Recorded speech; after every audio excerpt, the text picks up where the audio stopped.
hazard.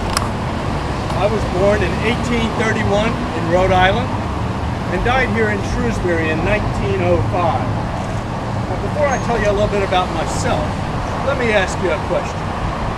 Don't you think that my monument is just marvelous? I'm so proud of it. I really am. It was designed and sculpted by one of the preeminent artists of my day, Mr. Daniel Chester French. Has anyone here ever heard of him? No. Has anyone here, let me give you a hint. I believe that you have, and you may simply not remember it. Has anyone here ever been to Washington, D.C.? Yes. Has anyone here ever visited the Lincoln Memorial? Yes. Has anyone here ever seen the seated Lincoln at the Lincoln Memorial? Yes. Designed by the very same Mr. Daniel Chester French. Wow. So I'm quite proud of that monument. Thank you very much. Now for a little bit about myself. I left Rhode Island at the age of 20 to seek my fortune in New York City. But rather than going to Wall Street as most did, I went a few blocks north to Hudson and Grove to enter the wholesale grocery business. And I hope you don't consider me boastful, but if I do say so myself, I did quite well at it. I grew my firm into one of the largest wholesale grocery distributorships in the entire nation. Now, what I understood better than most of my competitors was that when people buy even the most common and mundane items, they do so as much out of emotion as out of true need. So I made it a point to properly brand my products and to design labels that were visually attractive. Let me show you a few examples. Why don't you pass those around? Now, that doesn't mean that I dressed up inferior products. No, sir.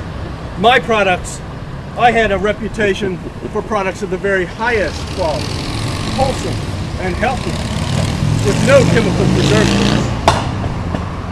Now, I also had a bit of a talent for Didn't know about that.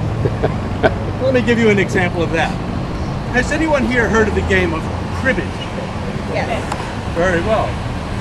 Cribbage, for those of you who don't know, is a card game. There's actually a picture of the pegboard scoring box on the back of that sheet there. Some of the sheets have front and back, by the way. So, cribbage is a card game that utilizes a pegboard scoring system. And it was my pastime passion. I just loved playing that game. And one evening when some gentlemen friends and I retired to the drawing room to enjoy some brandy and fine cigars and some games of cribbage for the evening, I hit upon the idea of combining the game with some of my tobacco and soap products. So I took an ordinary wooden box and I carved little holes into the top of that box to be the pegboard scoring system as is pictured here. And then into the box I would put the playing cards and the scoring pegs for the game, but I would also put in cigars or soap products. And let me tell you, it was a big hit with tourists and travelers. The men would choose the cigar boxes and the ladies would choose the soap products. So once again, my flair for packaging took something ordinary and common and turned it into something unusual and delightful. Now, you might ask, how did I come to Shrewsbury, New Jersey? Thank you for asking. That's very great. Thank you. Well, it so turns out that there was a fellow named James Broadmeadow, around 1861, I think it was, also right here in Shrewsbury, New Jersey, who came up with a new process for canning fruits and vegetables that did a superior job of preserving their wholesome goodness and flavor. And I knew that with his canning process and my talent for branding and packaging, that I would capture a large share of the wholesale grocery business. So I moved here to Shrewsbury, New Jersey, worked with Mr. Broadmeadow to establish a canning factory, set up a canning factory here. I got, actually, the former Gordon Sickles farm from his son Teddy. You may know that his descendants actually still run a retail operation over in Louisville. They had a farm right here. Sorry, hold it. I better hold them like that.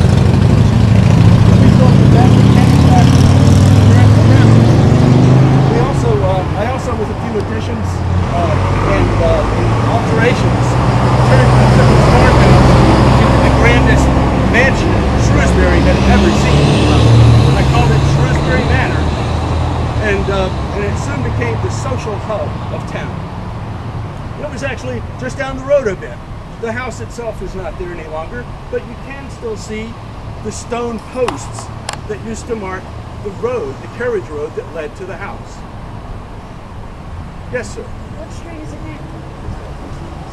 I don't recall the current street. I don't get out of the graveyard much anymore. Perhaps some of the other folks here that live in Shrewsbury might know, but it's pretty easy to see if you just run right down the way. There are a couple of streets I believe actually.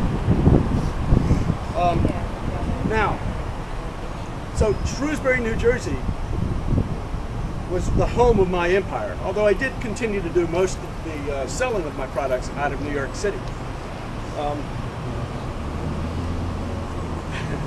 Let's see. So as I said, we had the best darn canning factory that you could build right here in Shrewsbury, New Jersey, right next to some of the best farmland in America. The soil here next to the Shrewsbury River grew some of the tastiest tomatoes ever grown. And very soon, my tomato products became the choice of connoisseurs worldwide. In fact, there was a time, young man, when Shrewsbury, New Jersey was known as the ketchup capital of the world. Well, they might call me the ketchup king. So just remember, before Heinz, there was Hazard, Shrewsbury. But I didn't just make tomato products. No, I had an entire range of canned and bottled fruits and vegetables. And whenever people worldwide would see the label Shrewsbury brand and E.C. Hazard and Company on the label, they knew that they were getting the very finest products of their kind available at the time. Now, sadly, neither my brand nor my company survived. But there is one additional lasting legacy of which I am quite proud. Let's see how many of you might recognize this product. Sorry. Everyone recognize that little product. Now, I did not make this product. This product, Tabasco sauce, is made by the James McElhaney family down on Avery Island in Louisiana. But I will tell you this. Mr. McElhaney's firm was very small and still struggled vitally until I agreed to help turn their product into a household name by agreeing to distribute it throughout the Northeast and Europe. Thank you. You're quite welcome, man. So the next time you see Tabasco products, what are you going to think of? E.C. Hazard and Company of where? Shrewsbury. Excellent. Very good. Now, before I let you good people go, I would like to tell you a little bit about some of the 12 family members that lie in eternal rest near me. First of all, my dear wife Florence passed in 1923, and is of course lies beside me under our monument. She bore me 7 wonderful children, most of whom were quite accomplished. As an example, our son, Elmer Clark Hazard, was a noted physician and scholar. He founded Hazard Hospital in Long Branch, which you now know, sir, as Monmouth Medical. Very good. I also had 2 daughters that entered into marriages that caused quite a stir at the time. One daughter, Helen, was aged 21 when she married Alfred Beatleston, who at the time was age 60. As you can imagine, their marriage made front-page headline news at the time, as I suspect it may still today. Nevertheless, they enjoyed the last laugh. Their son, also named Alfred, went on to become a beloved mayor of Shrewsbury, and actually went on to become a New Jersey state senator, and in fact led the state senate for a number of years. Another daughter, Florence Ellsworth Hazard, married a prince. Prince Franz von Augsburg of Austria was indeed a prince. He had a royal title. Not much else, unfortunately. He was a bit of a ne'er-do-well. But the rogue did manage to pay their bills until they divorced later. But it was, I must admit, kind of a kick to have a princess in the family for a while. And that, good people, is my story. I do hope you've enjoyed your time. If you'd like to learn a little bit more about me or my firm, feel free to visit the Shrewsbury Historical Society just across the street. Thank you very much for your time. Thank you, Andrew.